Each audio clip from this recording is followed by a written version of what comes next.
Dan minyak, pengurapan minyak itu saudaraku diwujudkan di perjanjian baru dalam bentuk Yesus Kristus. Karena Kristos dalam bahasa Yunani berarti yang diurapi, saudara. Nah, saudaraku, sepanjang bulan Juni saya sudah mempersiapkan khotbah selama 4 minggu yang berjudul Urapan Tuhan atau dalam bahasa Inggris God's Anointing, saudara. Saudaraku, tidak banyak gereja atau pendeta yang mau mengajar tentang urapan ini, saudaraku. Saya juga tidak mengerti kenapa para pendeta atau gereja kurang suka mengajar topik ini. Padahal topik pengurapan ini adalah bagian yang terpenting juga dalam perjalanan kita, saudaraku. Perjalanan iman kita dalam keseharian hidup kita, saudaraku. Karena saudara, kata Kristus dalam bahasa Yunani Kristos artinya yang diurapi.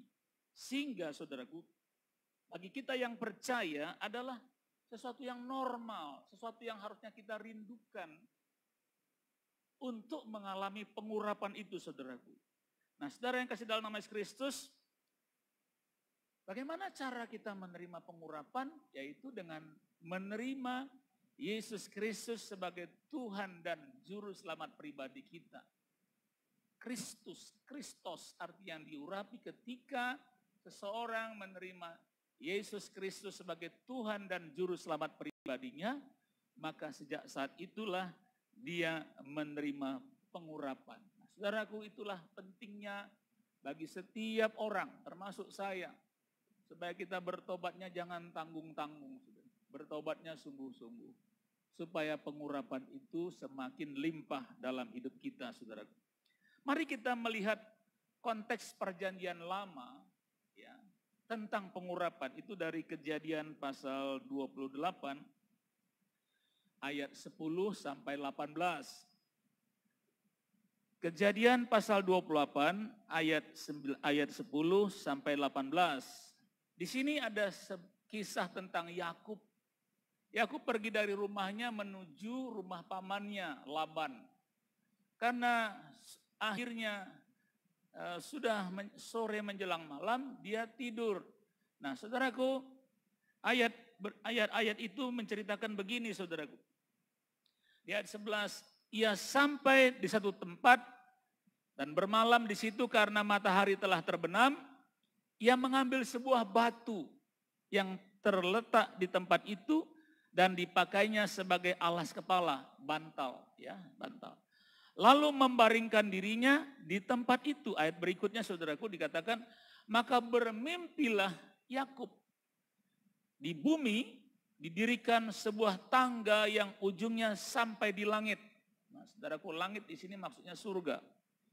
Dan tampaklah malaikat-malaikat Allah turun naik di tangga itu. Kemudian, saudaraku, ayat berikutnya, berdirilah Tuhan, berdirilah Yahweh di sampingnya dan berfirman, akulah Yahweh, akulah Tuhan, Allah Abraham nenekmu dan Allah Ishak.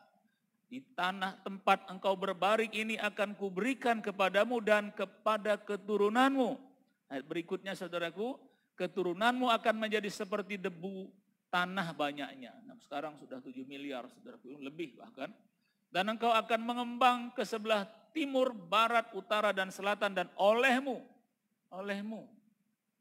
Yakub, katanya, dikatakan, serta keturunanmu, semua kaum di muka bumi akan mendapat berkat. Kemudian, sesungguhnya aku menyertai engkau dan aku akan melindungi engkau kemanapun engkau pergi.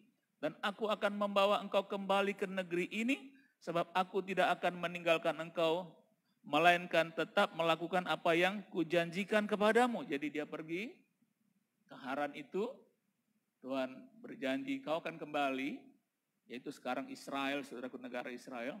Ketika Yakub bangun dari tidurnya, Yakub tidur, kemudian dia bangun, dia bermimpi, dikatakannya, sesungguhnya Tuhan atau Yahweh ada di tempat ini dan aku tidak mengetahuinya.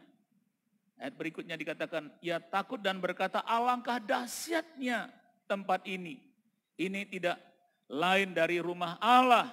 Ini pintu gerbang sorga ayat 18. Keesokan harinya, pagi-pagi Yakub mengambil batu yang dipakainya sebagai alas kepala dan mendirikan itu menjadi tugu dan menuang minyak ke atasnya. Saudara, perhatikan konteksnya saudaraku, batu yang dituang minyak atau diurapi itu. Batu itu benda mati, saudara. Kita ini anak-anak Tuhan atau hamba-hamba Tuhan, pelayan-pelayan Tuhan, jemaat sama saja saudaraku. Kita ini bukan benda mati, saudaraku. Kalau benda mati saja perlu diurapi, apalagi kita, saudaraku. Jadi ini yang dilalaikan oleh gereja perjanjian baru ini, melalaikan yang namanya pengurapan, saudaraku. Nah selanjutnya saudaraku, kita lihat contoh berikutnya saudaraku di Keluaran pasal 40 ayat 12 sampai 15.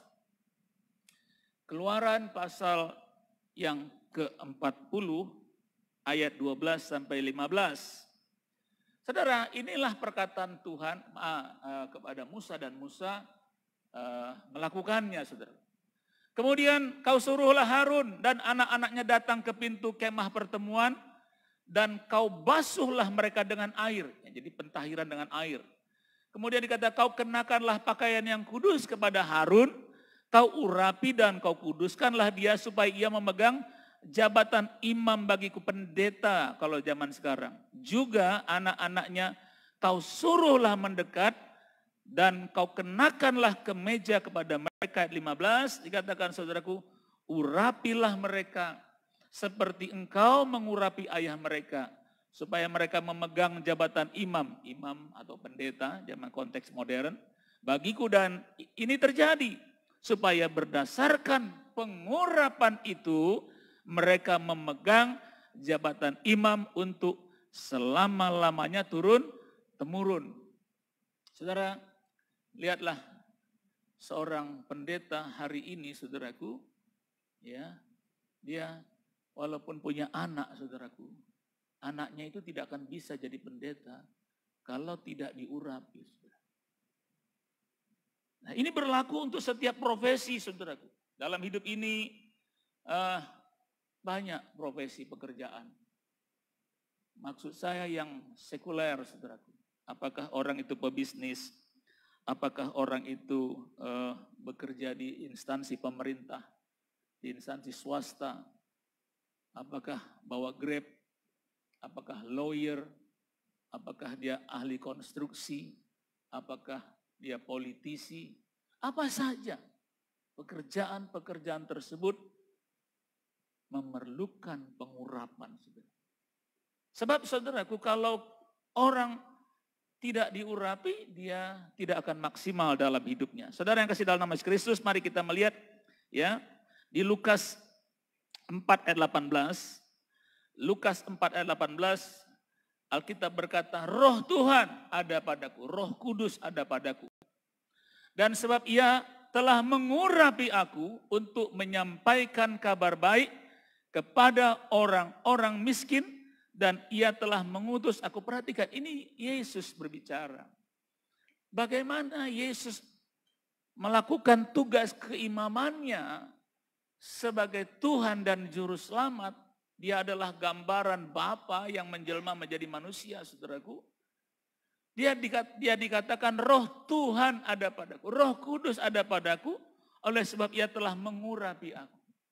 Yesus saja saudaraku, yang adalah juru selamat, diurapi untuk bisa menyelesaikan karyanya, dimulai dia lahir sampai akhirnya dia menderita, dimulai Taman Getsemani, turun ke lembah Yosafat, saudaraku, dan akhirnya mati di Golgota, dan selesailah karya penyelamatannya, dan dia bangkit pada hari ketiga, naik ke surga.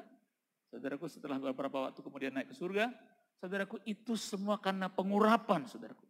Nah, saudaraku, pelajaran apa yang kita petik, saudaraku, tentang pengurapan ini, saudaraku? Tadi kita sudah membahas sedikit dari Perjanjian Lama, dan tadi barusan kita Lukas 4 ayat 18, kita sudah masuk dalam konteks perjanjian baru. Saudara yang kasih dalam nama Yesus Kristus. Jadi sebenarnya saudaraku, antara orang benar dengan orang berdosa perbedaannya di pengurapan itu. Jadi ini kita harus kita mengerti sungguh-sungguh bahwa perbedaan kita dengan orang berdosa sebenarnya terletak pada pengurapan itu. Saya melihat orang-orang yang mengabaikan pengurapan saudaraku, dia hidup, bekerja, tetapi satu kali saudaraku di dalam hidupnya dia stagnan, istilahnya layu sebelum berkembang. Perhatikan orang-orang di dunia ini saudara, yang bekerja mencari nafkah, tetapi tidak mengandalkan Tuhan, tidak mengandalkan pengurapan Tuhan. Maka saudara melihat sendiri bagaimana akhirnya pekerjaan itu terhenti, saudara.